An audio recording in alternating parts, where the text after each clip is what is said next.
O Holiday tá na tosse aí, né, Holiday? Eu tô com tosse, mas não dá, mas eu tô suando. Tá com calor também, né? Eu não liguei por causa disso.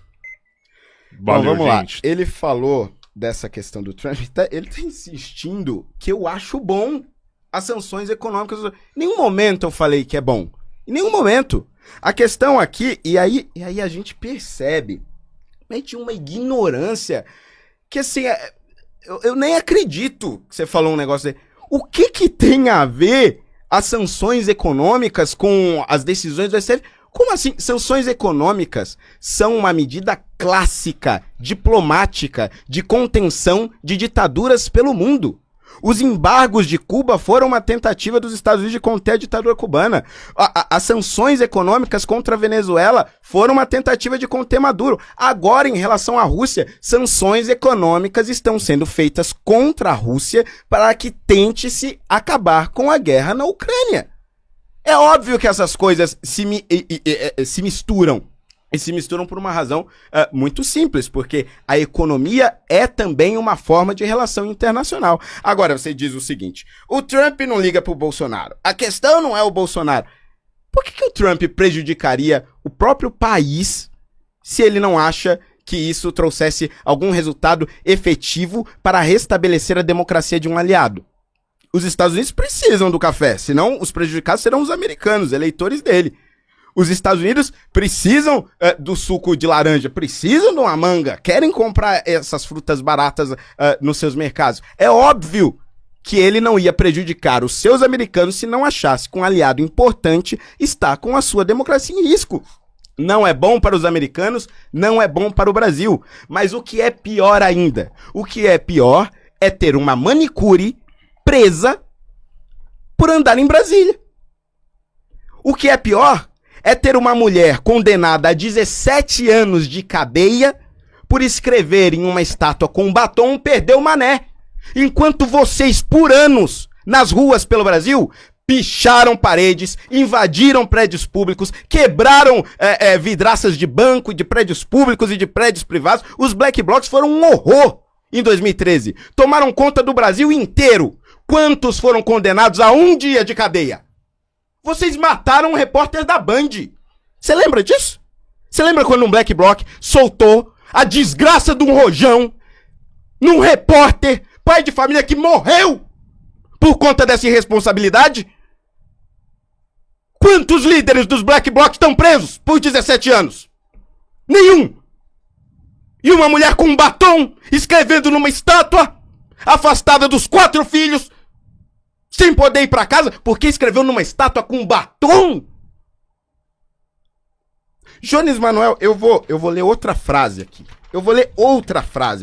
Porque todos dizem, não, os bolsonaristas falam absurdos. Os bolsonaristas têm que ser punidos porque são radicais. Têm que ir pra cadeia por isso. Olha o que esse cara fala. Assim como eu, por exemplo, sou contra, a princípio, a pena de morte enquanto valor humanista.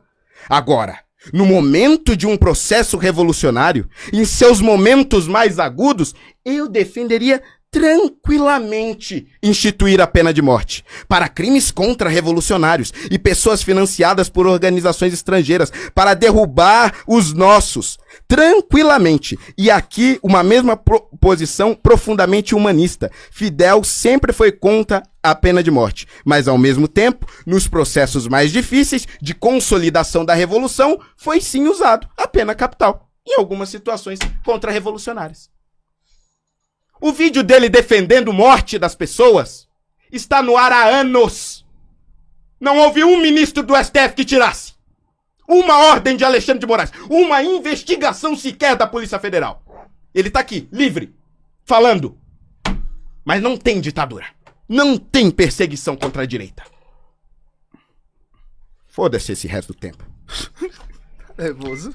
Vamos lá, o Jones, 2 minutos para sua... Perfeito. Ô, gente, eu tenho dificuldades de entender quando uma pessoa começa a perder nos argumentos e ela começa a gritar, ela começa a tremer, o lábio dela começa parece que vai estar tendo um problema vascular. Fernando, se acalme, viu? Respire, você tá perdendo um debate, tá feio pra você, mas você gritar, você ficar histriônico, não vai ajudar em nada. Veja, Ele, para justificar o ataque dos Estados Unidos ao Brasil, ele falou em sanções econômicas. O Trump colocar que quer tomar as terras raras do Brasil, isso nem se enquadra na categoria de sanção econômica. Veja, tu tentou dar uma lacradinha e foi um absurdo. O ataque ao Pix não se enquadra, inclusive, também na categoria de sanção econômica. Só as tarifas de 50% que se enquadram numa política de sanção. Mas um governo de outro país dizer assim, eu quero tomar as terras raras do seu país, nem se enquadra juridicamente na categoria de sanção. Então a explicação que tu deu nem cabe. Assim, foi um pouco patético. Dito isto, vamos falar aqui sobre o resultado da política de cotas no Brasil. Deixa eu abrir aqui para citar os dados certinho. Veja. Vamos lá. Política de cotas, seu resultado no Brasil. Um estudo feito pela UFBA, UNB, UFRJ, Universidade Federal de Minas Gerais, Federal de Santa Catarina e Estadual do Rio de Janeiro e Unicamp traz os seguintes dados. Entre 2012 e 2016, o percentual de ingressantes oriundos de escola pública nas instituições federais pulou de 55% para 64%. O grupo mais beneficiado pela política foram pretos, pardos e indígenas da rede pública, que hoje são mais de 50% dos matriculados. A Universidade Brasileira, ela conseguiu ter, no geral, a maioria de pessoas não brancas matriculadas correspondente ao que é a composição étnico-racial do país. O nome disso é resultado positivo, Fernando. Holiday, sua pergunta. É a quinta rodada, hein, Cabeleira? Vamos lá. Tá legal. Depois, se quiser, a gente continua. Por mim tá... Até porque a galera tá trocando uma ideia bem sadia aqui, tá bem bacana mesmo. Parabéns pra vocês aí, mano, assim. Apesar das emoções afloradas, mas tá bem, preocupado tá com bem o Holiday, construtivo. tô nervoso. Tá bem construtivo.